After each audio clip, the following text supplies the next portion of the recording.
सभी को मेरा प्यार भरा नमस्कार। रौनक सिंह चौहान जुड़ गए हैं आप लोग, जल्दी से जुड़िए आप हमारे साथ। Abhishek Kumar Jha, hi sir. अभिनंदन अभी,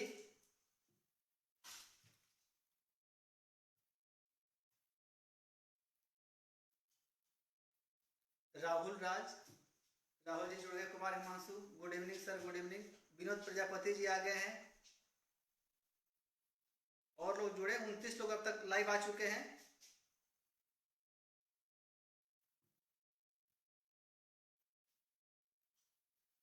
अमर,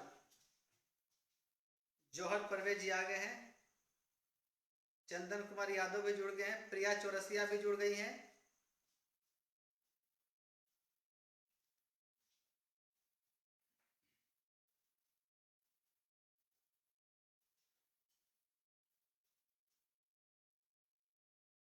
जौहर परवेज नमस्कार, धन्यवाद जौहर जी। काशिफ अनवर जुड़ गए हैं, शुक्रिया। हबीबुर रहमान जुड़ गए हैं। विनोद प्रजापति जी बोल रहे हैं जय हिंद सर, जय हिंद विनोद जी। सुल्तान खान, अजीत कुमार जुड़ गए। अमर, तुलसी कुमार भी आ रहे हैं। 31 लोग अब तक लाइव आ चुके हैं। 50 लोग जब तक नहीं जुड़ेंगे तब तक क्लास प्रारंभ नहीं होगा। कम से कम आप लोग 50 लोग जुड़े। मानस झा, प्रणाम सर, प्रणाम मानस जी। अमन जायसवाल भी आ गए हैं। लाइव जितना जल्द से जल्द हो सके आप जुड़े ताकि क्लास को चालू किया जा सके।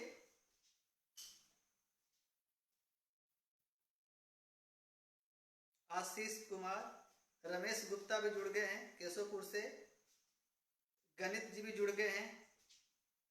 ये ड्यूटी करते हुए ये वीडियो का लाभ उठा रहे गणित जी, धन्यवाद गणित जी। आप ड्यूटी भी कर रहे हैं और पढ़ाई भी कर रहे हैं। केशव यादव भी आ गए हैं।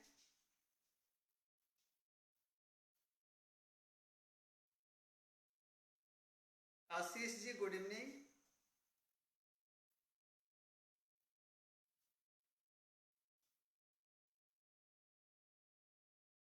41 लोग हो गए हैं और 9 लोग जल्द से जल्द जुड़े।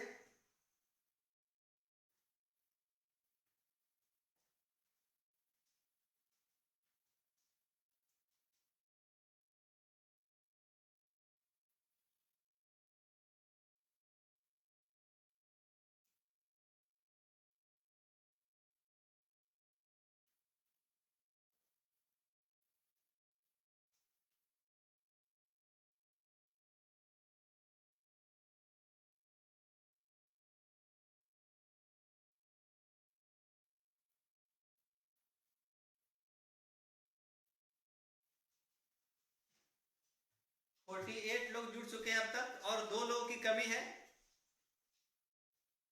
Ramesh Gupta, Manoj Kumar Yadav ji, Akhilesh sir good evening sir. Priya Chaurasia भी जुड़ गई है। प्रिया चौरसिया बोल रही है कि मैं ड्यूटी पे हूँ सर और आपका वीडियो देख रहे हैं, धन्यवाद प्रिया। Manish Kumar Jha good evening. हेमा कुमारी भी जुड़ चुकी है। अश्वनी गौरव कुमार, हिमांशु, 44 लोग आ चुके हैं। जल्द से जल्द आप 50 पार करें और वीडियो को शेयर भी करें। आप लोग केवल देखें ही ना, शेयर भी करें ताकि अधिक से अधिक लोगों तक पहुंच सके।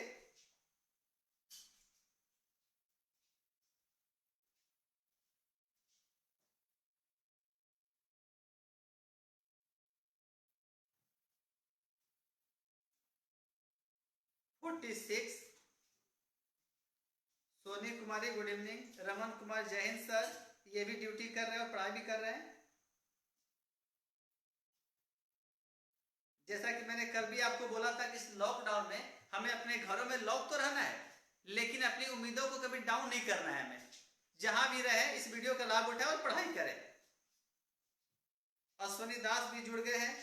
कुमार हिमांशु, अमन कुमार चौरसिया, नवनीत जी आ चुके हैं। सिद्धांशु शेखर भी आ चुके हैं। 47 लोग अब तक लाइव आ चुके हैं। ऋतिक मिश्रा जी भी आ चुके हैं। अमर जी का कहना है कि मैं भी ड्यूटी पे हूँ। बल्लू कुमार पासवान गुड इवनिंग। रुक्मणी भी जुड़ चुकी हैं। 49 हो चुका है। आवाज सुल्तान खान सर, आपका शर्ट काफी अच्छा है, वाह वाह, धन्यवाद।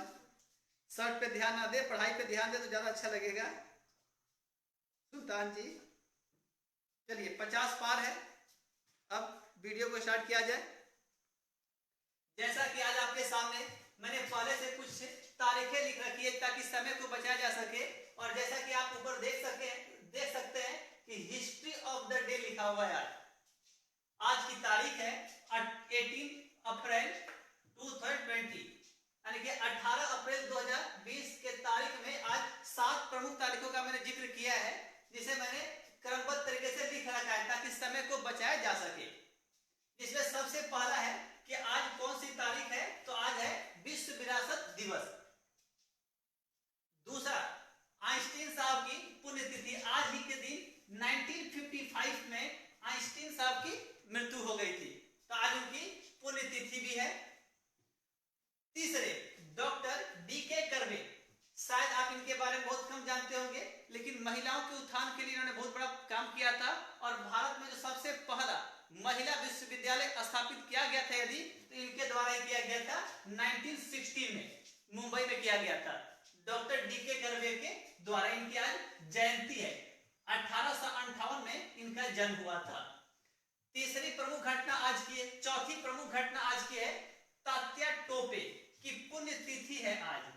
1859 में इनकी मृत्यु हो गई थी, अंग्रेजों ने फांसी पर लटका दिया था। इनके बारे में भी काफी रोचक, काफी जानकारी है जो प्रतियोगी परीक्षा में काफी पूछा जाता है। पांचवी प्रमुख घटना आज की है, बारिंद्र कुमार घोष की आज पुण्यतिथि है। इनके ऊपर कहा जाता है कि बंगाल से इन्होंने क्रांति का सूत्रपात किया था, और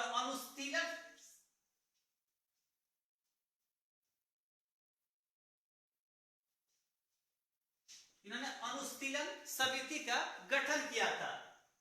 नेक्स्ट, दामोदर हरि चापेकर, प्राय इन्हें प्यार से चापेकर बंधु कहा जाता है, जिनमें से बालकृष्ण हरि और वासुदेव हरि, एक दामोदर हरि चापेकर, एक बालकृष्ण हरि चापेकर और वासुदेव हरि चापेकर, इन तीनों को चापेकर बंधु कहा जाता है। और सातवीं प्रमुख घटना है जिम्बाब्वे की आजादी। 1980 में आज ही के दिन जिम्बाब्वे यूनाइटेड किंगडम से आजाद हुआ था, स्वतंत्र हुआ था।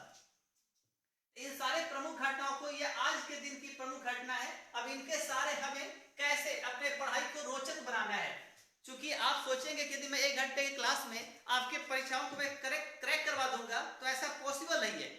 इसके लिए हमें अपने आप को कुछ प्रैक्टिस, ऐसा हैबिट बनाना पड़ेगा ताकि प्रत्येक दिन हम कुछ नया सीख सके। जैसा कि चेतन भगत ने भी बोला था, चेतन भगत से किसी ने पूछा एक शब्द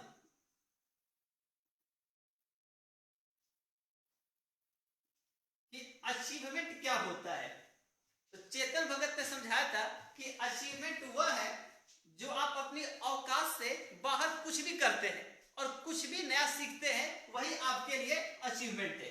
और हमें इसी फंडे के तहत प्रत्येक दिन आज इन 7 घटनाओं के जरिए हम चाहे तो इतिहास को खंगालेंगे तो परीक्षा के दृष्टिकोण से बहुत सारे प्रश्न सामने आएंगे। और मैं आपसे आज कुछ प्रश्न इनसे पूछूंगा। सबसे पहला है विश्व विरासत दिवस। यदि आप देखेंगे तो यूनेस्को के द्वारा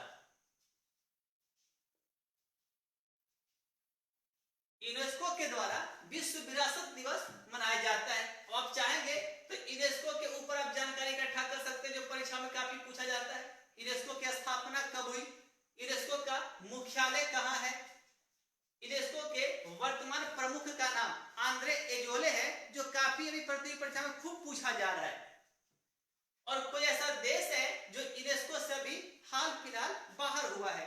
तो ऐसे बहुत सारे प्रश्न हैं जो हम चाहे तो यूनेस्को से प्लस विश्व विरासत दिवस के सहारे हम आज सीख सकते हैं।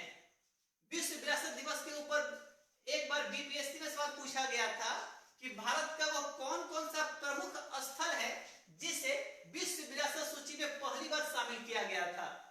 यदि आप देखेंगे तो यह वर्ष है 1983। हाँ, एक प्रमुख समस्या हमारी तैयारी में क्या आती है कि हमें ये तारीख वर्ष याद नहीं होता है या फिर तारीखें हमें याद नहीं होती है। तो इसका भी हमारे पास कुछ मैनेजमेंट है कि कैसे हम दिनों को, दिनांक को और वर्षों को कैसे याद रखेंगे। इसका भी क्लास में बहुत जल्द लेकर के आपके सामने आऊंगा और बताऊंगा कि किस प्रकार से हम वर्ष को याद रख सकते हैं। अब आपके सामने 1983 लिखा हुआ है, यदि आप थोड़ा भी ध्यान देंगे तो ये हमारे वर्ल्ड कप जीतने का साल है। आप ध्यान देंगे तो भारत पहली बार वर्ल्ड कप जीता था 1983 में। तो आप इसी के सहारे आप चाहे तो याद रख सकते हैं कि 1983 में विश्व विरासत स्थल के तौर पर भारत के 4 प्रमुख स्थल को पहली बार शामिल किया गया था। और ये बहुत सारे परीक्षा में पूछा गया है कि किन किन स्थल को पहली बार शामिल किया गया। इसी में एक प्रमुख सवाल आता है कि दिल्ली में वह कौन सा प्रमुख स्मारक है जिसे विश्व विरासत स्थल में शामिल नहीं किया गया है। ऑप्शन देता है जंतर मंतर, लाल किला, कुतुब मीनार और हुमायूं का मकबरा। ये बहुत सारी परीक्षा में पूछा गया है। तो आप देखेंगे कि जंतर मंतर इस विश्व विरासत सूची में तो शामिल है, किंतु दिल्ली वाला नहीं बल्कि जो जयपुर में जंतर मंतर स्थित है उसे शामिल किया गया है। इस प्रकार से दिल्ली के 3 प्रमुख ऐसे स्थल है जिसे विश्व विरासत सूची में शामिल किया गया है। वो है लाल किला, हुमायूं का मकबरा और तीसरा कुतुब मीनार। अब इसके सहारे आप चाहेंगे तो कुतुब मीनार पर कुछ जानकारी इकट्ठा कर सकते हैं। आप चाहे तो हुमायूं के मकबरा के ऊपर कुछ पॉइंट्स आप निकाल सकते हैं। जैसा कि मैंने आपको बताया 1983 में भारत पहली बार वर्ल्ड कप जीता। तो यदि आप इससे थोड़ा पीछे जाएंगे तो 1975 का ईयर आपको दिखाई पड़ेगा। और 1975 में आप देखेंगे तो इस साल को याद करना बहुत आसान है। इसमें सबसे प्रमुख घटना आप देखेंगे तो भारत में इंदिरा गांधी के द्वारा आपातकाल का लगाया जाना यह सर्व प्रमुख घटना है 1975 की। इसके अलावा आप देखेंगे तो जो world cup ICC cricket world cup जो प्रारंभ हुआ था वो 1975 में ही। यदि आप 1975 में आप देखेंगे तो एनटीपीसी की स्थापना भी 1975 में ही है। यदि आप और आगे बढ़ेंगे तो भारत ने अपना पहला उपग्रह भी 1975 में ही छोड़ा था। तो इस प्रकार से और आप बातों का जिक्र करें तो सिक्किम को यदि आप देखेंगे तो 1975 में ही आज के दिन 1975 में सिक्किम का गठन हुआ था। एक बार वीडियो को मैं देख लेता हूं कि क्या आवाज और लाइट की समस्या तो नहीं है।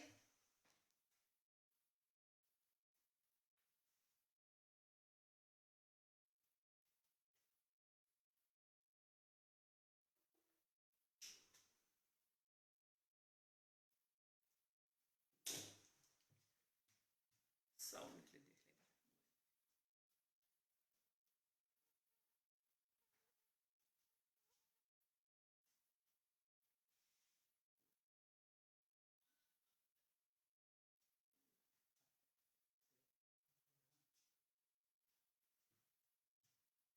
उम्मीद है कि सब साफ साफ दिखाई पड़ा होगा। यहाँ थोड़ी लाइट के चलते आपसे दिखाई नहीं पड़ी तो मैं बोल दे रहा हूँ आपको फिर से। ये 1983 लिखा हुआ है यहाँ पर। 1983 में ही विश्व विरासत स्थल के तौर पर भारत के 4 प्रमुख जगहों को शामिल किया गया था। आप इसके ऊपर भी चाहेंगे तो आप निकाल सकते हैं जीके। 1975 में मैंने जैसा बताया आपको कि विश्व का पहला क्रिकेट वर्ल्ड कप खेला गया था। एनटीपीसी की स्थापना हुई थी। इंदिरा गांधी के द्वारा आपातकाल लगाया गया था। सिक्किम की स्थापना हुई थी। यदि 75 में और आगे बात बढ़ाई जाए तो आरआरबी क्षेत्रीय ग्रामीण बैंकों की स्थापना भी 1975 में ही किया गया। तो ऐसी प्रमुख बहुत सारी घटना है जो 1975 में हुई है। और जब घटनाओं को एक दूसरे से लिंक करके पढ़ेंगे तो इन सारी घटनाओं को याद करने में कोई तकलीफ हमें नहीं होगी। तो ऐसे आज विश्व विरासत दिवस के सहारे हम चाहेंगे तो हजारों हजार जीके हम निकाल सकते हैं। और मैं इसी के ऊपर आगे से आपके लिए कुछ क्रिएटिविटी लेकर के आ रहा हूं। और आगे आने वाले क्लास में मैं कुछ ऐसा करूंगा जिसे कि आप प्रत्येक दिन कुछ नया सीखेंगे। कुछ इनोवेटिव आइडियाज लेकर के मैं आपके समक्ष अगले क्लास में मौजूद रहूंगा। दूसरी प्रमुख घटना से आप देख रहे होंगे आइंस्टीन। ये अपने आप में ही देखा जाए तो ज्ञान के सागर है आइंस्टीन साहब। और आइंस्टीन के ऊपर बहुत सारा जीके पूछा था। एक बार रेलवे में पूछ दिया गया सवाल कि आइंस्टीन साहब कौन सा म्यूजिकल म्यूजिकल इंस्ट्रूमेंट बजाया करते थे। इन्हें कौन सा वाद्य यंत्र बहुत पसंद था आइंस्टीन साहब को। इनके बारे में कहा जाता है कि जब ये पैदा हुए थे तो 9 साल की उम्र तक ये बोल नहीं पाते थे। शिक्षक इन्हें अपंग कहा करते थे और इन आइंस्टीन साहब को स्कूल जाना पसंद नहीं आता था, क्योंकि इनके शिक्षक से जो इनके सवालों का जवाब मिलता था ये संतुष्ट नहीं होते थे, इसलिए कभी स्कूल जाने की इच्छा नहीं करते थे। जब संडे के बेसब्री से इंतजार करते थे कि संडे कैसे आए और ये अपने पिता के साथ एकांत जगह में घूमने जाएं और प्राकृतिक आनंद ले आए। तो आइंस्टीन के बारे में कहा जाता है, एक और भी जीके पूछा गया था रेलवे में एक बार, यह अन्य एग्जाम से पूछा जाता है कि आइंस्टीन साहब किस वैज्ञानिक की फोटो अपनी टेबल पर रखा करते थे प्रेरणा के लिए। यदि हम उस वैज्ञानिक का नाम देखेंगे तो उस वैज्ञानिक का नाम है फैराडे, और फैराडे के ऊपर जब चाहेंगे तो फिर अनेकों अनेक जीके निकलेगा। तो ऐसे हम चाहे यदि घटनाओं को लिंक करके जीके पढ़ते रहेंगे ना तो बहुत सारे जीके को हम कम समय में सीख सकते हैं। नेक्स्ट, जैसा कि मैंने आपको बताया डीके कर्वे की जयंती है और भारत में सबसे पहला महिलाओं के लिए विश्वविद्यालय किसी ने खोला यदि तो वो थे हमारे डॉक्टर डीके कर्वे साहब। तात्या टोपे के बारे में भी मुझे अभी भी याद है कि बीएसएससी का एग्जाम था और बीएसएससी बिहार एसएससी के एग्जाम में पूछा गया था कि वह कौन व्यक्ति था 1857 की क्रांति में, वह कौन नेता था जिसे एक मित्र ने धोखा दे दिया और अंग्रेजों को धोखे से पकड़वा दिया और अंग्रेजों ने इन्हें फांसी दे दी थी। तो इनका नाम था तात्या टोपे। जिनके बचपन के नाम पर जिनके पूछता कि तात्या टोपे के बचपन का नाम क्या है, उस मित्र का नाम क्या था जिसने इन्हें धोखा दिया था और अंग्रेजों को पकड़ाने में मदद की थी। तात्या टोपे किसके कमांडर थे? तो तात्या टोपे दो व्यक्तियों के 1857 की क्रांति के समय के दो व्यक्तियों के कमांडर थे। एक तो रानी झांसी लक्ष्मीबाई और दूसरा कानपुर से नेतृत्व कर रहे नाना साहब के भी एक कमांडर हुआ करते थे तात्या टोपे। तो इनके ऊपर जब हम जीके में जाएंगे तो 1857 की क्रांति के पन्नों को जब पलटेंगे तो बहुत सारे जीके से हम गुजरेंगे, वहां से बहुत कुछ हम सीख सकते हैं। पांचवा, बालेंद्र कुमार घोष जिन्होंने अनुशीलन समिति का गठन किया था बंगाल में। तो इनके ऊपर यदि आप जाएंगे तो 1905 के आसपास जब बंगाल का विभाजन हुआ था तो उस वक्त की सारी घटनाओं के बारे में आपको जानकारी मिल जाएगी। वैसे अनुशीलन समिति का गठन 1907 में किया गया था, ये आप जान लेंगे कि अनुशीलन समिति का जो गठन किया गया था 1907।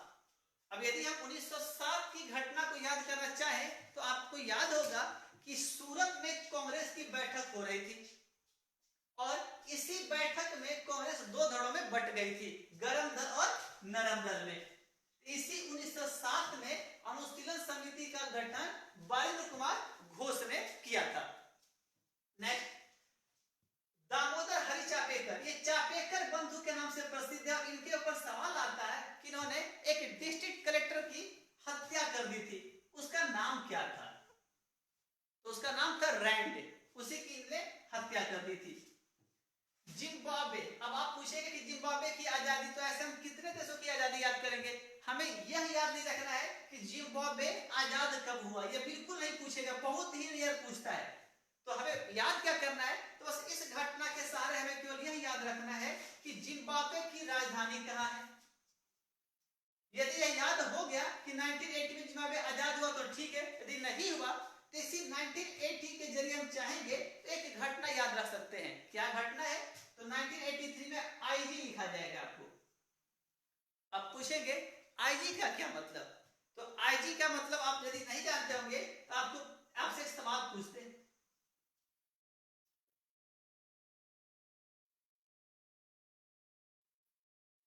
एक सवाल पूछता है परीक्षा में कि आईजीआई एयरपोर्ट कहां है? तो इसका फुल फॉर्म होता है इंदिरा गांधी इंटरनेशनल एयरपोर्ट, जो पता होगा आपको कहां है, न्यू दिल्ली में है। तो आईजी का मतलब हो गया इंदिरा गांधी। 1980 में ही इंदिरा गांधी दूसरी बार प्रधानमंत्री बनी थी, तो आप इसी के सहारे याद रख सकते हैं। जिम्बाब्वे पर जो सबसे प्रमुख जीके पूछता है कि जिम्बाब्वे का पुराना नाम क्या है? जिम्बाब्वे का पुराना नाम है दक्षिण रोडेशिया। तो ऐसे बहुत सारे जीके जो होगा यहां से आप जिम्बाब्वे से आप निकाल सकते हैं। नेक्स्ट, प्रमुख घटनाओं को, और प्रत्येक दिन यदि आप देखेंगे तो हिस्ट्री ऑफ द डे यदि हम देखेंगे तो 3 प्रमुख चीज हम देख सकते हैं। एक तो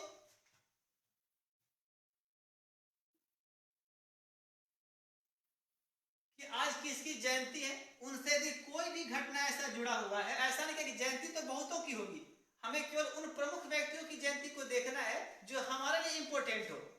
ऐसा नहीं क्या कि आम लोग का जीके हम स्टार्ट करने लगे और सबका जन्मदिन लिखने लगे। आप जो इतिहास के वजह से हमें जीके दे उनकी जयंती हो सकती है, या पुण्यतिथि किसी की हो सकती है, या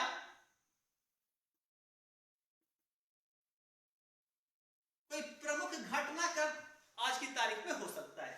यदि हम इन 3 चीजों को हैबिट बना ले कि प्रत्येक दिन हम प्रमुख घटना, किसी की जयंती और पुण्यतिथि, प्रत्येक दिन यदि हम हैबिट बना लेंगे तो इससे हमारे खजाने की बढ़ोतरी ही होगी, जीके रूपी खजाने की बढ़ोतरी होती रहेगी और ये बर्डन भी नहीं लगेगा, क्योंकि ऐसा कहा जाता है कि बूंद बूंद करके ही घड़ा भरता है।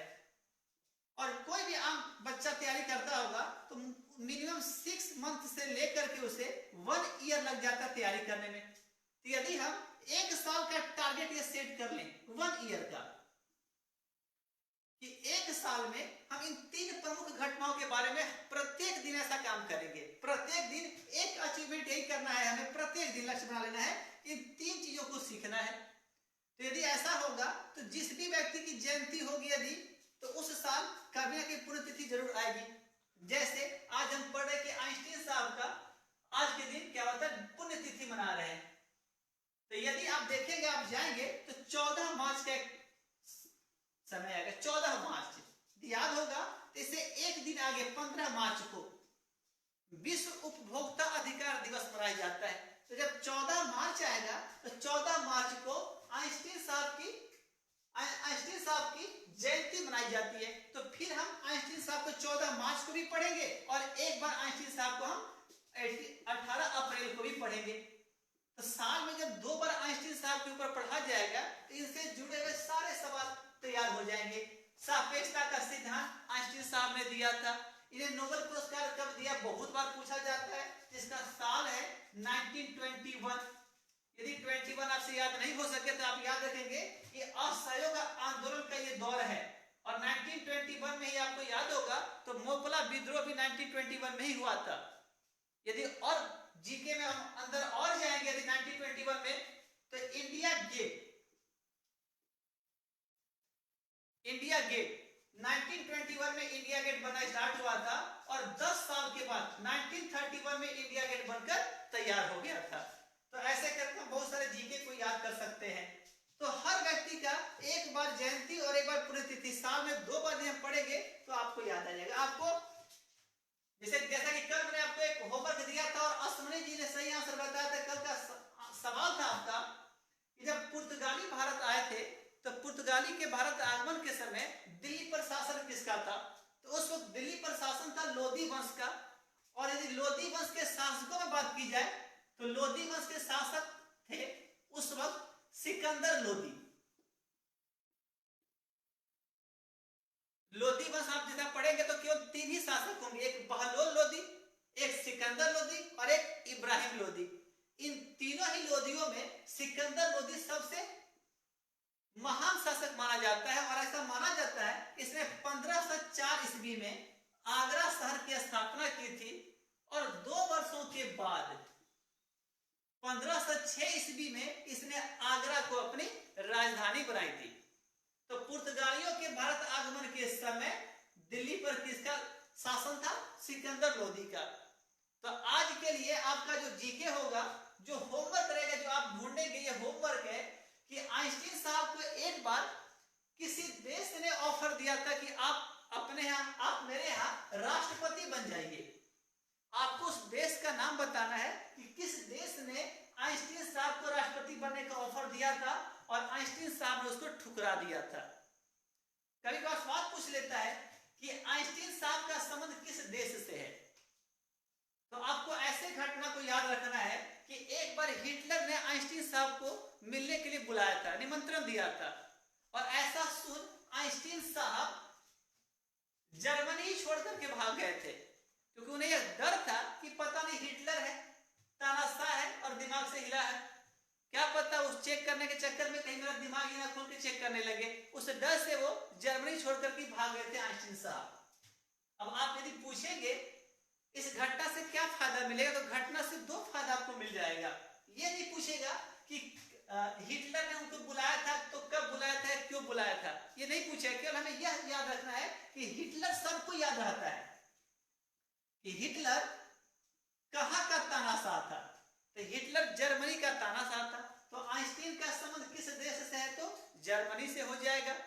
और यदि चाहेंगे कि तो कार्ल मार्क्स, आप याद होगा कि कार्ल मार्क्स का संबंध किस देश से है, तो कार्ल मार्क्स का संबंध भी जर्मनी से है। एक केवल शॉर्ट डिस्क्रिप्शन था आज के इतिहास का। तो आई थिंक अब तक हम लोग कम से कम 50 से 100 जीके अब तक हम लोग पढ़ चुके होंगे, एक केवल शॉर्ट डिस्क्रिप्शन में। इसी के ऊपर हम कुछ नया और यूनिक लेकर आने वाले हैं आगे के क्लास से आपके लिए, ताकि हर दिन हम लोग कुछ नया सीख सके। आप एक स्क्रीनशॉट ले लें आप इसका।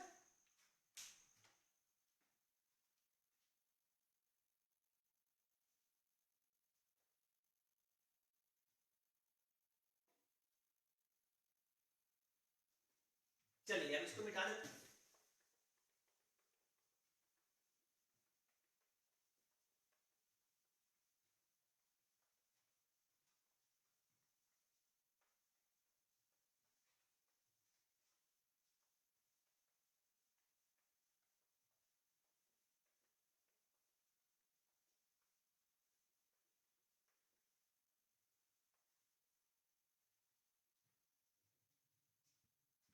यदि आप मेरे साथ बने रहेंगे तो आपको जितना भी आप वक्त देंगे, क्योंकि आपका वक्त बहुत कीमती है, और आप अपना जितना भी वक्त मुझे देंगे, मैं आपको प्रयास करूंगा कि इतना जरूर बता सकूं कि ताकि परीक्षा में प्रश्नों को हल करना काफी आसान हो जाए।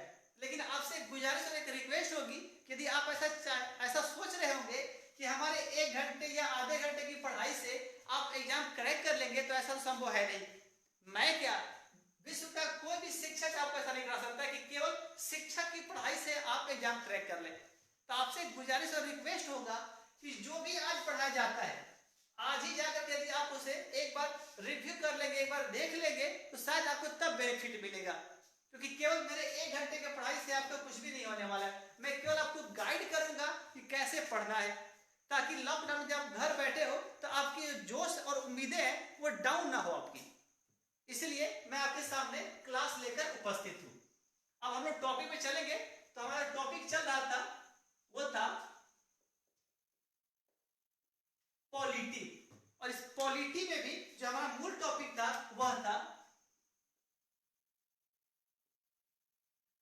इंडियन पॉलिटी, खासतौर पर भारत की राज्य व्यवस्था। और भारत की राज्य व्यवस्था में हमें मूलतः बताया था, जैसा मैंने आपको, कि राज्य व्यवस्था को हम लोग 2 पार्ट में पढ़ेंगे। एक पार्ट होगा भारत का संवैधानिक विकास, और दूसरा होगा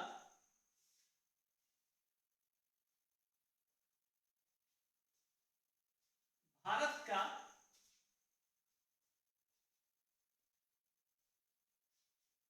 संविधान। तो अभी फिलहाल हम लोग अब भारत का संवैधानिक विकास, अर्थात भारत का जो संविधान बना है वह एक दिन में नहीं बनकर तैयार हुआ, बल्कि उसके पीछे बहुत लंबा इतिहास है। और हमें संविधान को समझने के लिए उन ऐतिहासिक घटनाओं का जिक्र करना बहुत जरूरी है, ताकि हम भारत के संविधान को आसानी से समझ सके। तो भारत का संवैधानिक विकास भी जब हम पढ़ेंगे, इसे हम लोग 3 पार्ट में बांटने से पढ़ा जाएगा। जो पहला पार्ट होगा यह होगा ब्रिटिश ईस्ट इंडिया कंपनी का जब शासन होगा, तो ब्रिटिश ईस्ट इंडिया कंपनी के अंतर्गत भारत का संवैधानिक विकास कैसे हुआ। दूसरा ब्रिटिश ताज, अर्थात ब्रिटिश क्राउन के समय भारत का संवैधानिक विकास किस प्रकार से हुआ। और जब तीसरा जो महत्वपूर्ण होगा यह होगा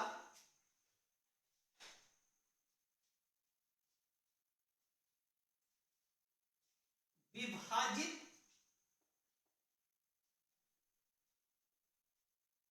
संविधान सभा के तहत। तीसरी घटना। अब आप कहेंगे कि ऐसा मैंने क्यों किया, तो आप जैसा देखेंगे कि ब्रिटिश ईस्ट इंडिया कंपनी के तहत जब हम पढ़ाई करेंगे तो सन 1600 ईस्वी में ब्रिटिश ईस्ट इंडिया कंपनी का गठन होगा और एक प्रमुख घटना आपको घटित होगी जिसका साल होगा 1857, 1857, जिसे कहा जाएगा सिपाही विद्रोह। और सिपाही विद्रोह के बाद भारत में एक बहुत बड़ा बदलाव होगा, प्रशासन के स्तर पर बदलाव यह होगा कि जो भारत का शासन अब तक ब्रिटिश ईस्ट इंडिया कंपनी के हाथों था, यह इससे छीन लिया गया और ब्रिटिश ताज अर्थात ब्रिटिश क्राउन को सौंप दिया गया। तो इसीलिए इसके तहत एक पढ़ेंगे जब हम, तो 1600 ईस्वी से 1853 ईस्वी तक का जो संवैधानिक विकास होगा वो इस कंपनी के तहत संवैधानिक विकास को हम पढ़ेंगे। पुनः इस बीच में घटना घटित होगी जो होगी 1947 की घटना, जैसा हम सभी जानते हैं भारत आजाद होगा और भारत के आजाद होने के बाद, जैसा कल भी मैंने बताया था कि जब भारत का संविधान का निर्माण हुआ था तो भारत के संविधान का निर्माण एक सभा के द्वारा किया गया था, इसका नाम क्या था? संविधान सभा, जो 1946 में कैबिनेट मिशन के आधार पर इसका गठन किया गया था। और संविधान सभा का जब गठन किया गया था तो संविधान सभा में कुल 389 लोगों से मिलकर के संविधान सभा का निर्माण हुआ था। इसे हम लोग डिटेल में आगे पढ़ेंगे। जब देश का विभाजन हुआ तो संविधान सभा को भी दो भागों में बांट दिया गया और इसे काम दिया गया कि एक भाग पाकिस्तान के लिए संविधान का निर्माण करेगा और दूसरा भाग भारत के लिए होगा। तो जो विभाजित संविधान सभा थी जिसे काम सौंपा गया था भारत के संविधान का निर्माण करने का, इसमें कुल सदस्यों की संख्या 299 थी। आप याद रखेंगे, बहुत सारे परीक्षा पूछा गया है, तीन प्रमुख संख्याओं को याद रखेंगे आप, 389, 299 और एक और होगा 284।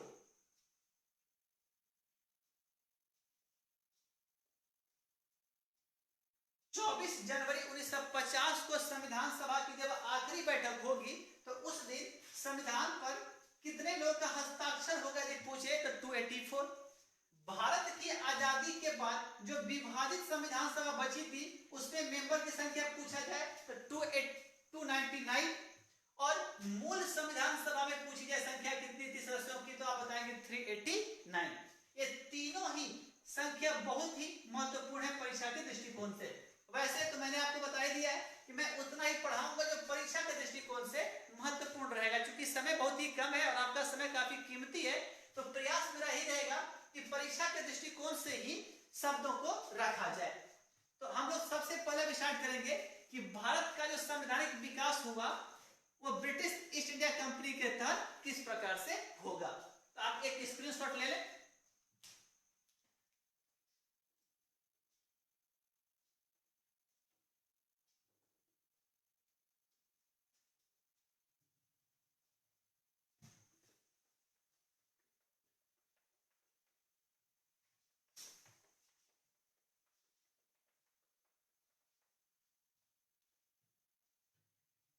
संवैधानिक विकास पढ़ने के पहले एक डायग्राम याद रखें आप दिमाग में।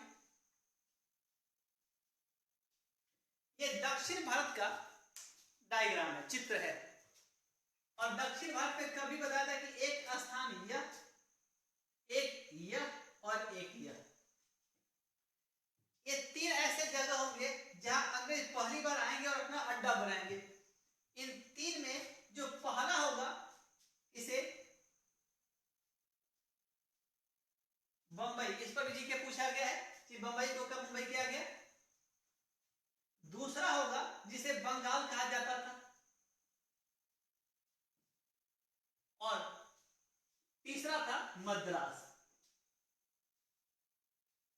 यदि हम एक कोड बना ले तो बंबई के यदि हम ब ले लें तो यह होता है ब, मद्रास के यदि म ले लिया जाए तो म हो जाता है और बंगाल को हम अपनी सुविधा के अनुसार कोलकाता बोलते हैं तो इसका क ले लिया जाए।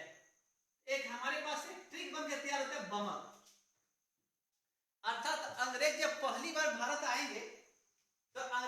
3 महत्वपूर्ण सेंटर होगा जिसे कहा जाएगा बमक। एक तो पहले आप इस चीज को दिमाग में बैठा ले।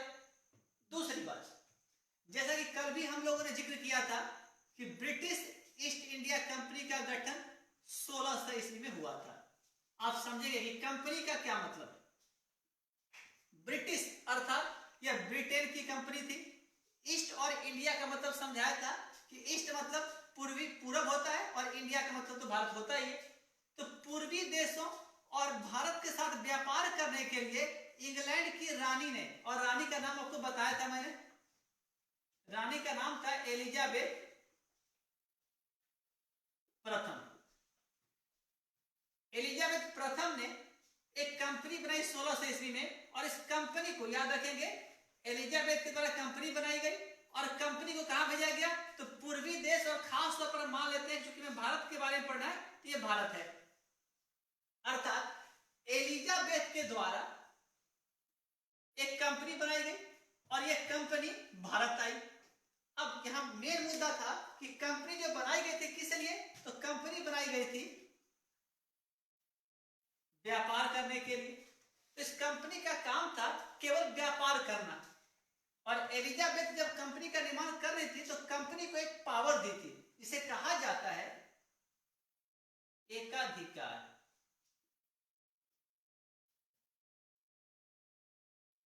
इंग्लिश में से कहा जाता है मोनोपोली। अर्थात भारत और पूर्वी देशों के साथ कोई भी व्यापार यदि करेगा तो याद रखेंगे कि ब्रिटेन के किसी भी आम आदमी के पास यह पावर नहीं था कि वह आकर आए और भारत के साथ व्यापार करे। तो आम आदमी के ऊपर व्यापार करने के ऊपर प्रतिबंध लगा था और केवल व्यापार करने का जो एकाधिकार मिला हुआ था इस ब्रिटिश ईस्ट इंडिया कंपनी को मिला हुआ था। मुद्दों को ध्यान से समझेंगे कि कंपनी को केवल व्यापार करने के लिए भेजा गया और उसे व्यापार का एक अधिकार दिया गया, न कि शासन का एक अधिकार दिया गया था। और इंग्लैंड की महारानी ने इनको एक पावर दिया एक राजलेख के जरिए, जिसे इंग्लिश में चार्टर कहा जाता है। चार्टर का मतलब आदेश। ये ध्यान रखेंगे कि इस आदेश में भारत पर शासन करने के लिए आदेश नहीं था, बल्कि भारत में केवल व्यापार करने का इन्हें आदेश मिला था और वह एकाधिकार मिला था कि आप जाकर के व्यापार करें।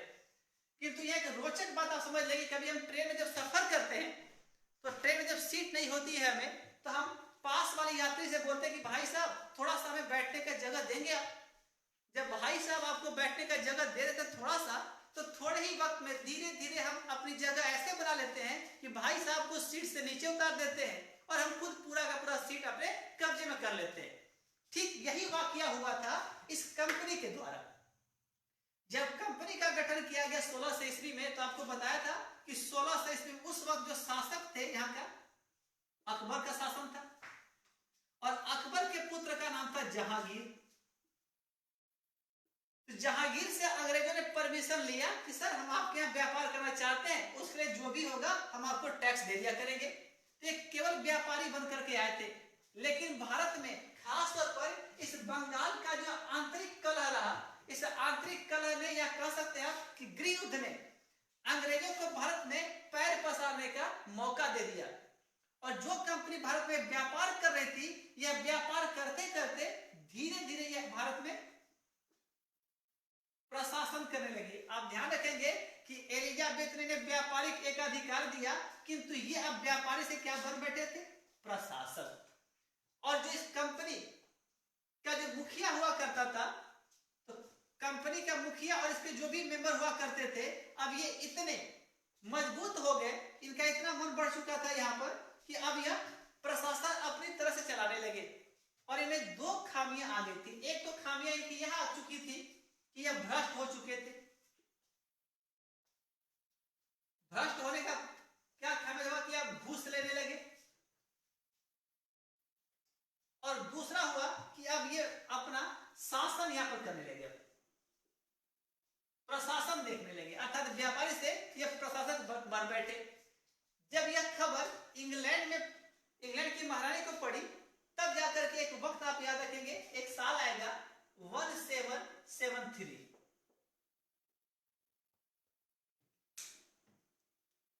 इंग्लैंड के एक प्रधानमंत्री थे जिनका नाम था लॉर्ड नॉर्थ। एलिजाबेथ ने इस कंपनी को केवल 15 वर्षों के लिए, आप याद रखेंगे, 15 वर्षों के लिए व्यापार का एक अधिकार देकर के भारत भेजा और बोला कि यदि तुम्हारा सब कुछ अच्छा रहेगा तो हम इस अधिकार को और आगे एक्सटेंड करते रहेंगे। और ये एक्सटेंड होता रहा, उनका व्यापार होता रहा। एक इंग्लैंड के प्रधानमंत्री थे, याद रखिए, बहुत ही प्रमुख नाम है लॉर्ड नॉर्थ, जो इंग्लैंड में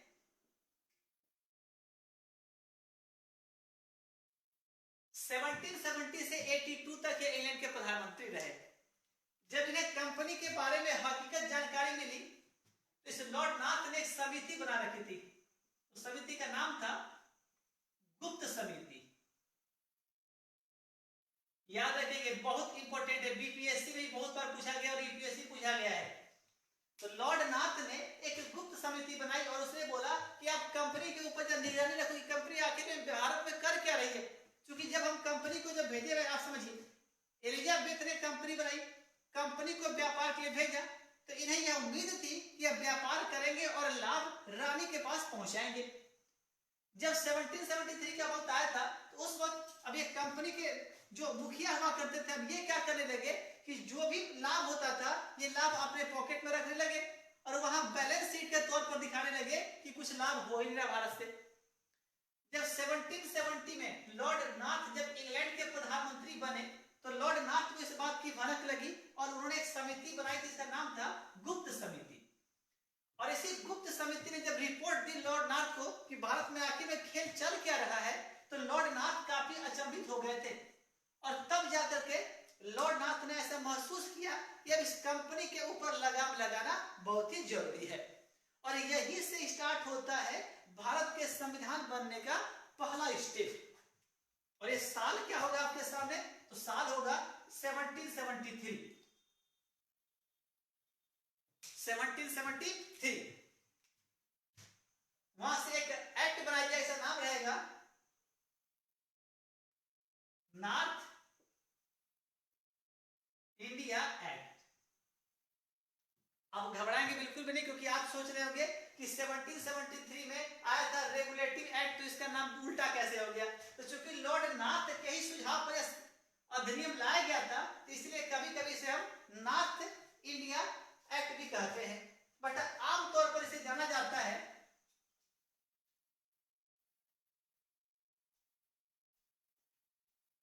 रेगुलेटिंग एक्ट के नाम से जाना जाता है आमतौर पर इसे। अब हम प्राय पढ़ते कि रेगुलेटिंग एक्ट कब आया, 1773 में आया। रेगुलेटिंग एक्ट के पारित होने के समय इंग्लैंड के प्रधानमंत्री का नाम, ये थोड़ा सवाल थोड़ा डीप जाएगा, बीपीएससी यूपीएससी के लेवल पे तब पूछ लेगा, तो लॉर्ड नॉर्थ। और किस समिति की सलाह पर यह लाया गया, तो समिति का नाम क्या होगा, गुप्त समिति। ये बीपीएससी शायद 60वीं या 62वीं पूछा गया था सवाल। अब एक बार और क्या पूछ दिया गया,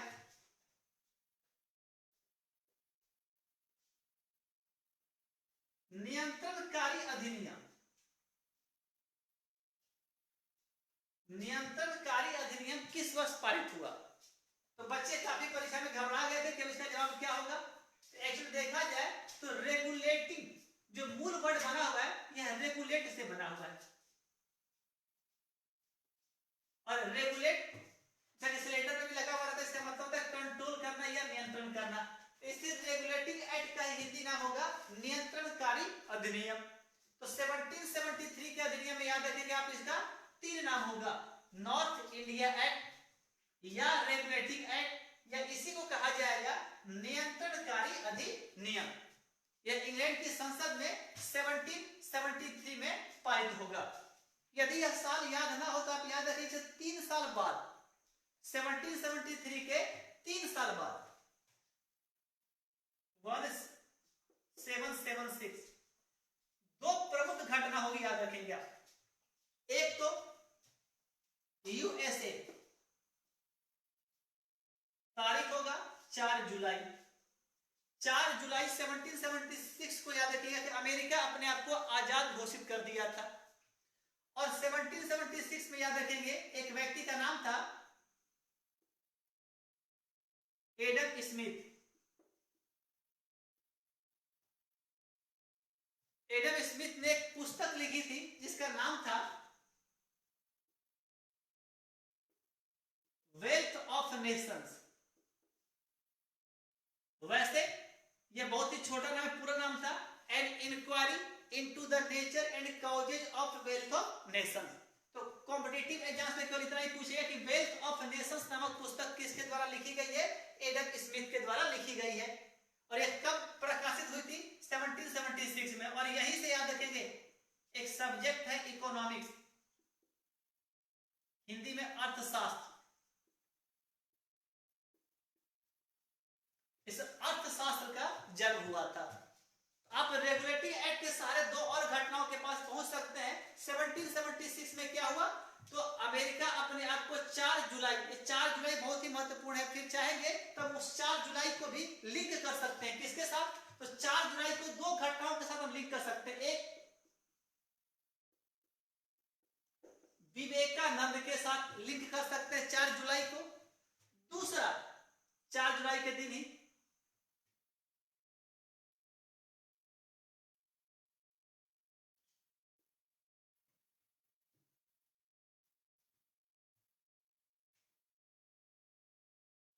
सूर्य और पृथ्वी के बीच की दूरी को आप देखेंगे तो यहां पर एक जीके आपको मिलेगा 3 जनवरी और 4 जुलाई।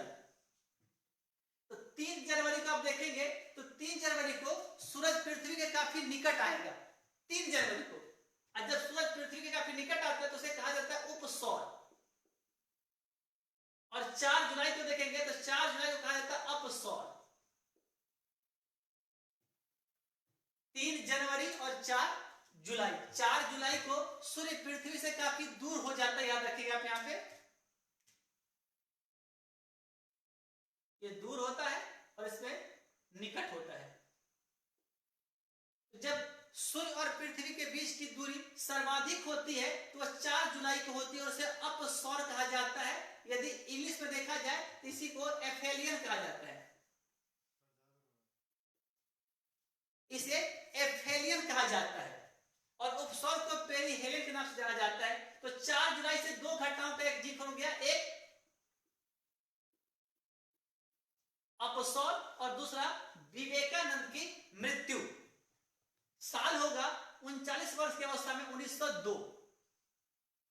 यदि विवेकानंद के पास आप जाएंगे तो विवेकानंद से चाहे तो फिर यहां जीके निकल सकता है कि 12 जनवरी 1863 को विवेकानंद का जन्म हुआ था। 1863। तो 12 जनवरी जो इनका जन्मदिन है वो राष्ट्रीय युवा दिवस के तौर पर मनाया जाता है। और जो इनका मरण दिन है 4 जुलाई, आप उसे 2 जी याद रख सकते हैं कि 4 जुलाई अमेरिका का आजादी दिवस है। अमेरिका उसी दिन 1776 में अपने आप को आजाद घोषित किया था। और 4 जुलाई को ही अपसौर अर्थात सूर्य अधिक दूरी पर होता है। तो 1776 से आप याद है कि रेगुलेटरी एक्ट के 3 साल बाद दो प्रमुख घटनाएं होंगी। एक, अमेरिका अपने आप को आजाद करेगा और दूसरा एडम स्मिथ के द्वारा एक पुस्तक लिखी जाएगी और इकोनॉमिक्स का जन्म होगा 1776 में। इसलिए एडम स्मिथ को अर्थशास्त्र का पिता भी कहा जाता है। तो यहां तक बातें हो गई। अब प्रमुख बात है कि ये जो एक्ट लाया गया था, इस एक्ट से भारत में आखिर में क्या असर पड़ा, भारत के प्रशासन पर असर क्या पड़ा। इस बात को आगे बढ़ाने के पहले थोड़ी सी भूमिका और बना ली जाए तो याद रखेंगे कि जब अंग्रेज पहली बार भारत आए थे तो इन 3 जगहों को अपना मुख्य केंद्र बिंदु बनाकर रखा था। बमक को, बंबई, मद्रास और कोलकाता। और सभी जगह याद रखेंगे आप लोग, यहां भी एक गवर्नर हुआ करते थे। बंबई में भी, बंगाल में भी एक गवर्नर हुआ करता था और मद्रास में भी एक गवर्नर हुआ करता था। तीनों ही जगहों पर कंपनियां होती थी और कंपनियों को देखरेख करने के लिए एक गवर्नर हुआ करता था। आप याद रखेंगे ऐसा। जब लॉर्ड नॉर्थ को ऐसा पता चला कि ये कंपनी भारत में भ्रष्टाचार कर रही है तो अब उन्होंने सोचा कि शक्ति के केंद्रीकरण के सिद्धांत को अपनाया जाए और कंट्रोल अपने हाथों में किया जाए। इसीलिए इसका नाम रखा गया रेगुलेटरी एक्ट।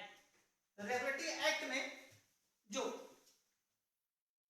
पहला प्रमुख बदलाव किया जाएगा भारत में, वह बदलाव होगा कि जो बंगाल का जो गवर्नर था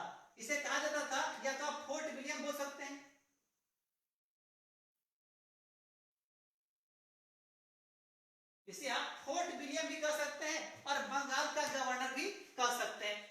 इस बंगाल का जो गवर्नर हुआ करता था, अब इस बंगाल के गवर्नर के पद को बदल दिया गया और कहा गया कि जो बंगाल वाले गवर्नर होंगे, आप बंबई के गवर्नर को भी आप ही कंट्रोल करेंगे और मद्रास के गवर्नर को भी आप ही अब कंट्रोल करेंगे।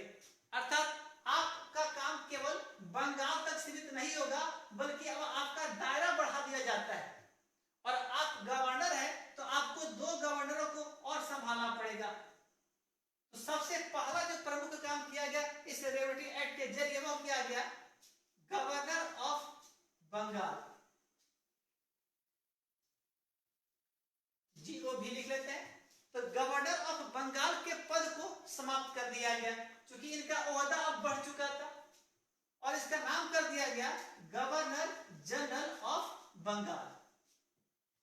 ये याद रखेंगे आप कि सबसे पहली जो प्रमुख बदलाव हुआ था नॉर्थ इंडिया एक्ट के जरिए या रेवोल्यूटरी एक्ट के जरिए, वो हुआ था कि गवर्नर ऑफ बंगाल यानी बंगाल के गवर्नर का पद समाप्त कर अब उसे बंगाल का गवर्नर जनरल या गवर्नर जनरल ऑफ बंगाल कहा जाने लगा। ये क्यों कहा जाने लगा? तो चूंकि पहले केवल बंगाल का गवर्नर हुआ करता था, अब ये 2 प्रमुख गवर्नर को भी अपने अधीन ले लिया, इसलिए इसके पद को बदल दिया गया। तो यहां से एक जीके बनता है। पद का नाम क्या रहा? बंगाल का गवर्नर। और दूसरा पद क्या बना?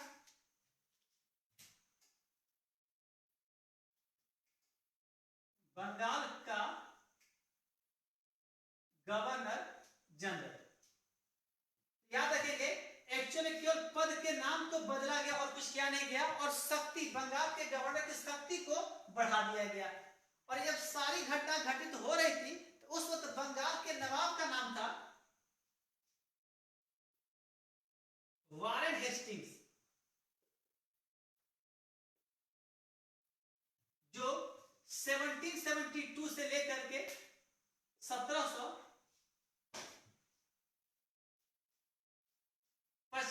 तक, याद रखेंगे आप, ये बंगाल के गवर्नर के पद पर रहेंगे। तो जैसा कि आप एक बार और एक चीज याद रख लेंगे आप लोग कि रेगुलेटरी एक्ट जब 1773 में जो लाया गया था, यह लागू कब से हुआ? याद रखेंगे यह लागू हुआ था 1774 से। यह बहुत बार पूछा गया है कि रेगुलेटरी एक्ट का निर्माण तो किया गया 73 में, यह लागू कब से हुआ? तो 74 से हुआ। अर्थात जो भी बदलाव हो रहा है यह लागू कब से होगा? 74 से होगा।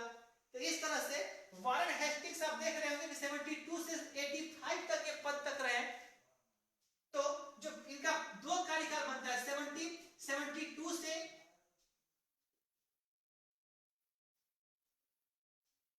74 तक, और दूसरा 1774 से 1785। पहला जो कार्यकाल इनका होगा, शासनकाल होगा, यह किस रूप में होगा? यह बंगाल के गवर्नर के रूप में होगा। और जो दूसरा इनका कार्यकाल होगा वह होगा बंगाल के गवर्नर जनरल के रूप में होगा। तो चूंकि जब रेगुलेटरी एक्ट के समय बंगाल का पूछे गवर्नर कौन था, तो क्या बोला है? Warren Hastings. अब आप यहां देखेंगे कि चूंकि इस पद को समाप्त किया जा रहा है, तो इस पद पर बैठने वाला अंतिम व्यक्ति भी कौन हो जाएगा? वारेन हेस्टिंग्स हो जाएगा। अर्थात बंगाल का गवर्नर किसे? बंगाल का अंतिम गवर्नर आपसे पूछ ले, याद रखेंगे आप, बंगाल का अंतिम गवर्नर कौन था? तो आप बताएंगे वारेन हेस्टिंग्स, जिनका कार्यकाल रहा बंगाल के गवर्नर के तौर पर वह रहा 1772 से 1774 तक। और बंगाल का यहां याद रखिए प्रथम, कि बंगाल का प्रथम गवर्नर जनरल कौन रहा? तो भी आंसर आएगा वारेन हेस्टिंग्स। और इस पद पर यह 1774 से 1785 तक पद पे बने रहेंगे।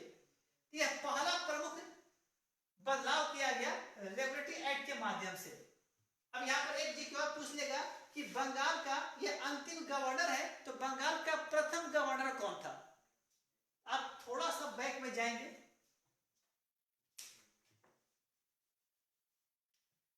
जैसे हम लोग कल पढ़े थे कि 1764 में बक्सर के युद्ध के पश्चात जब हेक्टर मुनरो के सामने त्रिगुट की सेना हार चुकी थी, तो 1774 के बाद एक संधि की गई थी। इसका नाम था इलाहाबाद की संधि याद रखेंगे आप। 74 में युद्ध हो चुका था, लेकिन संधि करने, चूंकि उस वक्त रॉबर्ट क्लाइव भारत में नहीं थे, वो इंग्लैंड में थे, तो हुआ कि रॉबर्ट क्लाइव ही आकर इस संधि को करेंगे। तो 1764 में इंग्लैंड से इंडिया आने में कुछ वक्त लगा, इसलिए 1764 में संधि हो नहीं सकी, तो 1765 याद रखेंगे आप। एक इलाहाबाद की दो संधि हुई थी, प्रथम और द्वितीय। तो उतना हमें डीप नहीं जाना है, याद रखना है कि इलाहाबाद की संधि कब हुई? 1765 में। रॉबर्ट क्लाइव और हारे हुए त्रिगुट सेना के बीच हुई थी। तो इसी इलाहाबाद की संधि के पश्चात जो सबसे बड़ा बदलाव यह किया गया था कि जो बंगाल था, इस बंगाल की दीवानी एक वर्ड आता है,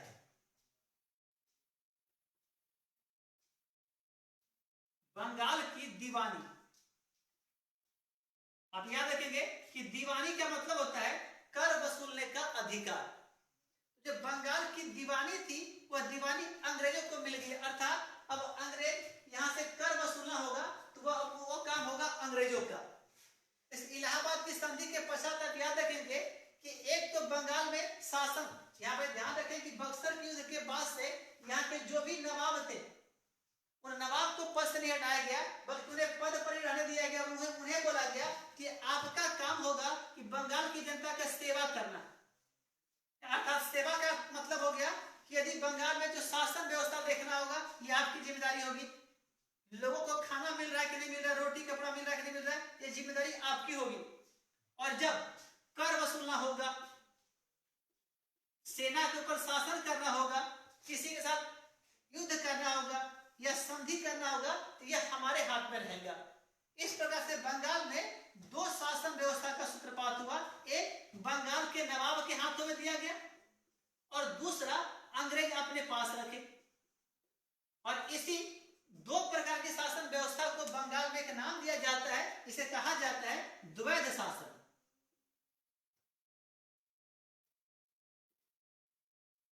इंग्लिश में कहा जाता है DYARC, डायआर्की या डुअल गवर्नमेंट कहा जाता है। तो बंगाल में द्वैध शासन किसके द्वारा लगाया गया? तो याद रखें रॉबर्ट क्लाइव के द्वारा लगाया गया था। और यही रॉबर्ट क्लाइव को याद रखेंगे बंगाल का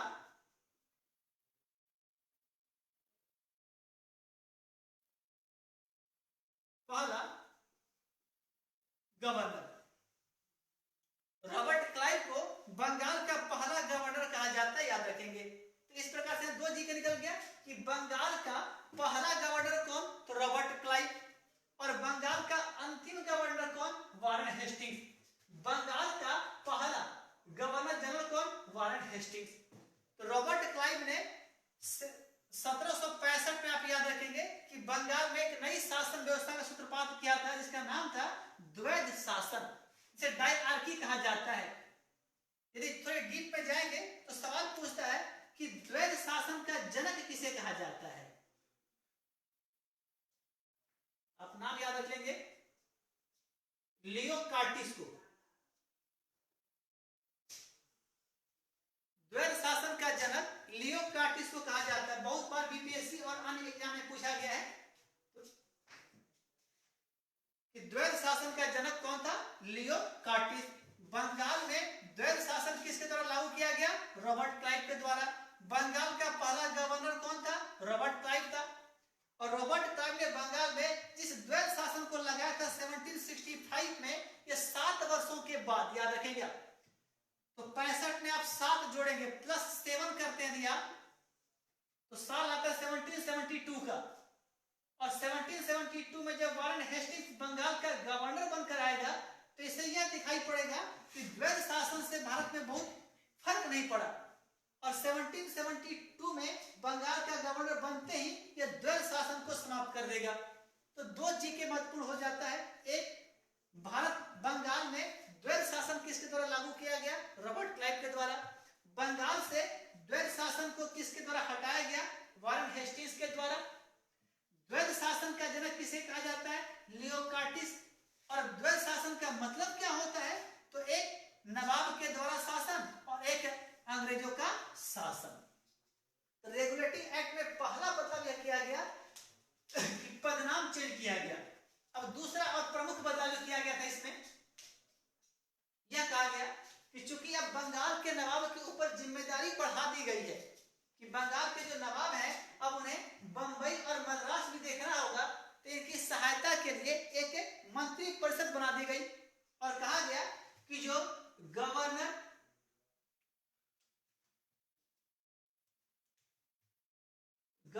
जनरल ऑफ जो बंगाल है, इन गवर्नर जनरल ऑफ बंगाल को देखने के लिए 4 लोगों की एक परिषद होगी। बहुत महत्वपूर्ण है कि रेगुलेटरी एक्ट के जरिए गवर्नर जनरल की परिषद में कितने लोग रखेंगे, तो 4 लोगों की एक परिषद बना दी गई और कहा गया इन 4 लोगों के बहुमत से ही जो फैसला होगा वो लिया जाएगा इनके द्वारा। तो 4 लोगों की एक परिषद बना दी गई। दूसरी प्रमुख घटना। तीसरी प्रमुख घटना,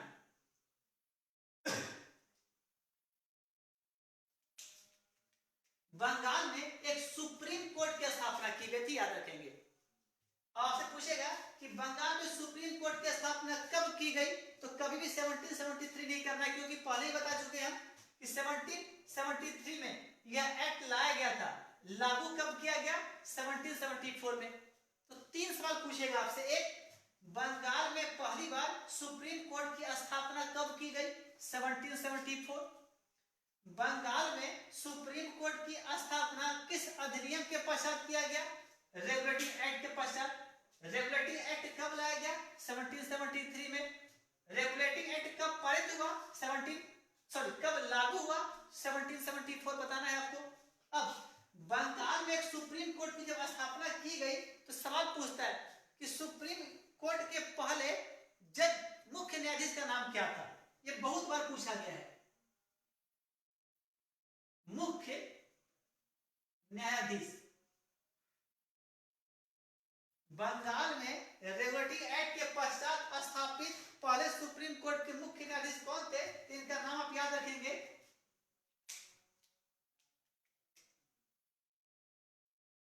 सर एलिजा इम्पे।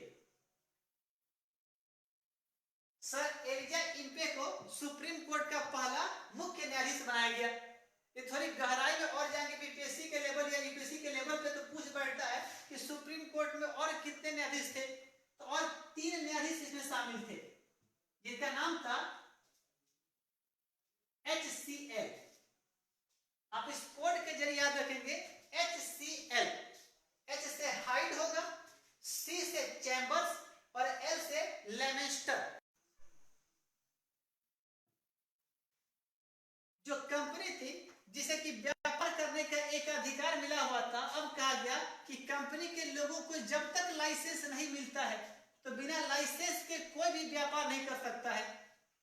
क्योंकि लॉर्ड नॉर्थ को गुप्त समिति ने सिफारिश यही की थी कि इनके ऊपर नियंत्रण करना बहुत ही जरूरी है। तो एक सवाल यह भी बन बैठता है कि रेगुलेटरी एक्ट के माध्यम से या किस एक्ट के माध्यम से कंपनी के ऊपर सबसे पहली बार इंग्लैंड की संसद का नियंत्रण हुआ? तो यह एक्ट था रेगुलेटरी एक्ट 1773 का एक्ट था।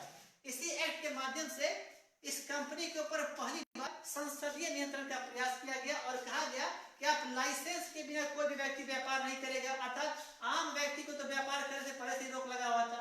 और दूसरा कि जो घूस लिया करते थे, इन्हें घूस लेने या उपहार या गिफ्ट लेने पर रोक लगा दिया गया।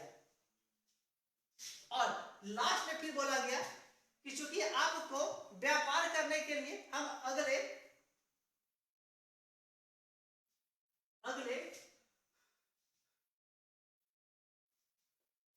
20 वर्ष का जो व्यापारिक एकाधिकार आपको मिला हुआ है, हम इस एक्ट के माध्यम से और 20 वर्ष का एकाधिकार आपको बढ़ाते हैं। अर्थात 1773 में आप 20 साल जोड़ देंगे तो साल आएगा 1793 का आएगा।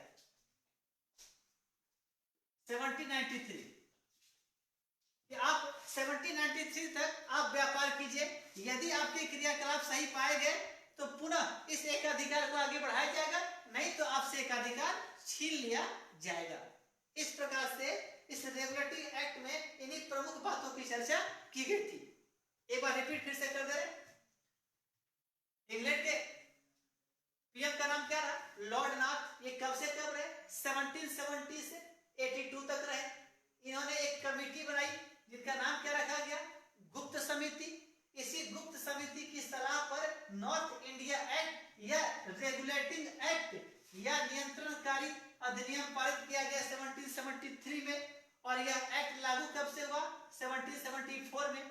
इस अधिनियम के पश्चात कहा गया कि बंबई, मद्रास और कोलकाता के जो अलग अलग गवर्नर थे, अब बंबई और मद्रास वाले गवर्नर जो होंगे वो बंगाल के गवर्नर के अधीन ला दिए गए, और इसका पद का नाम बदल करके बंगाल का गवर्नर के पद का नाम बदल दिया गया और इसे कर दिया गया बंगाल का गवर्नर जनरल।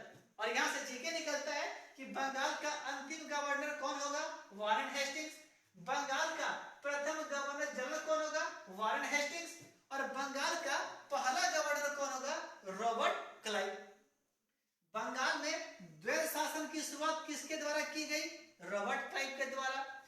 द्वैध शासन का जन्मदाता किसे कहा जाता है? लियोक्राटिस को कहा जाता है।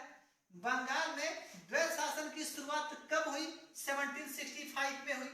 बंगाल में द्वैध शासन की शुरुआत किस समझौते के बाद हुआ? इलाहाबाद की संधि के बाद इसे लागू किया गया। बक्सर का युद्ध कब लड़ा गया? 1764 में लड़ा गया। दीवानी का क्या मतलब होता है? तो कर वसूलने का अधिकार। अंग्रेजों को कर वसूलने का अधिकार। यह बंगाल की दीवानी किस समझौते के पश्चात या कब मिली? तो 1765 या इलाहाबाद की संधि के पश्चात मिलेगी। वारेन हेस्टिंग्स का 2 कार्यकाल होगा, एक बंगाल के गवर्नर के तौर पर और दूसरा बंगाल के गवर्नर जनरल के तौर पर। इस एक्ट के पश्चात दूसरा बदलाव किया जाएगा कि जो बंगाल का जो गवर्नर जनरल बनाया गया था, इसको प्रशासन चलाने के लिए एक परिषद का गठन किया गया और उस परिषद में 4 लोगों को रखा गया था। संख्या बहुत महत्वपूर्ण, याद रखेंगे। 4 लोगों को इस परिषद में रखा गया। तीसरी प्रमुख घटना, बंगाल में एक सुप्रीम कोर्ट की स्थापना की गई थी। इस सुप्रीम कोर्ट के पहले मुख्य न्यायाधीश का नाम था सर एलिजा इम्पे, और सुप्रीम कोर्ट में 3 अन्य न्यायाधीश थे जिनके लिए हमने कोड लगा रखा है HCL का, हाइड, चैम्बर्स एंड लेमेस्टर। ये 3 अन्य न्यायाधीशों का नाम है। और चौथी प्रमुख घटना यह कही गई कि हम इस रेगुलेटिंग एक्ट के जरिए इस कंपनी को अगले 20 वर्षों का एक अधिकार और एक्सटेंशन करते हैं। यदि आपका काम काज अच्छा रहेगा तो इसे और आगे बढ़ाया जाएगा, अन्यथा आपसे एक अधिकार और व्यापार का जो एक अधिकार होगा यह छीन लिया जाएगा। इस प्रकार से हम लोगों ने आज रेगुलेटरी एक्ट के ऊपर चर्चा किया और उम्मीद है कि केवल इस एक एक्ट के माध्यम से हम लोग आज कम से कम 200 से 300 जीके के ऊपर चर्चा किए होंगे। और दूसरी घटना थी कि आज के इतिहास के माध्यम से कुछ प्रश्नों को हम लोगों ने देखा। अब आगे क्लास में हम लोग देखेंगे कि रेगुलेटरी एक्ट के बाद इस कंपनी का कार्यकाल क्या अच्छा रहेगा, क्या व्यापारिक एक अधिकार आगे बढ़ाया जाएगा या इसे छीन लिया जाएगा, या वारेन हेस्टिंग्स और क्या क्या बदलाव करेंगे बंगाल में, इसे हम लोग नेक्स्ट क्लास में देखेंगे। आप यदि वीडियो को देख रहे होंगे तो आप सबों से एक मेरा रिक्वेस्ट रहेगा कि इस वीडियो को जितना अधिक से अधिक हो सके आप शेयर जरूर करें, क्योंकि हम जो भी प्रयास कर रहे हैं इसलिए कि ताकि अधिक से अधिक बच्चों को लाभ पहुंचे इसका। यदि आपसे एक हम्बल रिक्वेस्ट है कि आप लोग इस वीडियो को अधिक से अधिक शेयर करें ताकि यह वीडियो अधिक से अधिक लोगों तक पहुंच सके। और मैं खास तौर पर पुनः अखिल भारतीय विद्यार्थी परिषद का शुक्रगुजार हूं कि उसने एक ऐसा प्लेटफॉर्म मुझे दिया कि मैं खास तौर पर कहलगांव के बच्चों से, ऐसे तो बहुत सारे बच्चे मुझसे रिक्वेस्ट कर रहे थे कि सर आपसे मैं पढ़ना चाहता हूं, तो सब मुझे मैसेज या कॉल करके बोलते हैं कि सर आपका बहुत बहुत धन्यवाद कि आपने इस माध्यम से इस लॉकडाउन में आप पढ़ा रहे हैं हमें। और मुझे काफी खुशी इस बात की हो रही है कि कहलगांव के बहुत सारे ऐसे बच्चे थे जो हमसे पढ़ नहीं पा रहे थे, क्योंकि हमारे पास वक्त नहीं मिलता है और हम जब भी कहलगांव जाते हैं तो वहाँ फ्री में मुफ्त में शिक्षा सभी को देते हैं। तो अच्छा, अखिल भारतीय विद्यार्थी परिषद आपका बहुत बहुत धन्यवाद कि आपने यह प्लेटफॉर्म मुहैया कराया, जिससे हम कहलगांव के बच्चों से नहीं बल्कि मोतिहारी के बच्चों से, और हमारे बहुत सारे ऐसे बच्चे हैं जो आज ड्यूटी पे हैं, चाहे वो पुलिस में है, बैंक में है, SSC में है या अलग अलग जगह फील्ड में है, वो सब मेरा वीडियो देखते हैं और फोन करके बताते हैं मुझे कि सर आपका वीडियो बहुत अच्छा है, आप इसी तरह पढ़ाते रहेंगे तो मुझे बहुत लाभ मिलेगा। तो मेरा प्रयास रहेगा कि मैं ऐसा वीडियो आपके लिए बनाता रहूं, किंतु एक संदेश आपके लिए होगा कि मैं अगले सप्ताह से जो मेरा क्लास आगे से होगा, अब मेरा क्लास टीटीएस में हुआ करेगा। टीटीएस का मतलब होता है ट्यूसडे, थर्सडे और सैटरडे। मेरा हर सप्ताह में समय यही रहेगा 7 AM का। मंगलवार को, गुरुवार को और शनिवार को मेरा सप्ताह में 3 क्लास होगा, क्योंकि मुझे और भी कुछ क्लासेस अरेंज करनी है। इसके लिए हम केवल 3 दिन आपके लिए उपलब्ध रह पाएंगे टीटीएस में। कल आपका क्लास 6 PM में मैथ्स का कल आपका क्लास होगा, जो अखिलेश सर के द्वारा लिया जाएगा। अखिलेश सर एसएसबी कॉलेज के मैथमेटिक्स के प्रोफेसर है, काफी जाने माने, काफी प्रख्यात शिक्षक है। आप उनका क्लास जरूर करें कल शाम 6 बजे। आपका बहुत बहुत धन्यवाद। आप वीडियो को शेयर करें, फीडबैक दें और कमेंट करके जरूर बताएं कि वीडियो कैसा लगा। यदि अच्छा लगा हो तो लाइक करें, अच्छा ना लगे तो डिसलाइक करें और फीडबैक जरूर दें कि और क्या सुधार किया जाए ताकि आपको और अच्छा क्लास मिल सके। आपका पुनः बहुत बहुत धन्यवाद। गुड नाइट, सब है।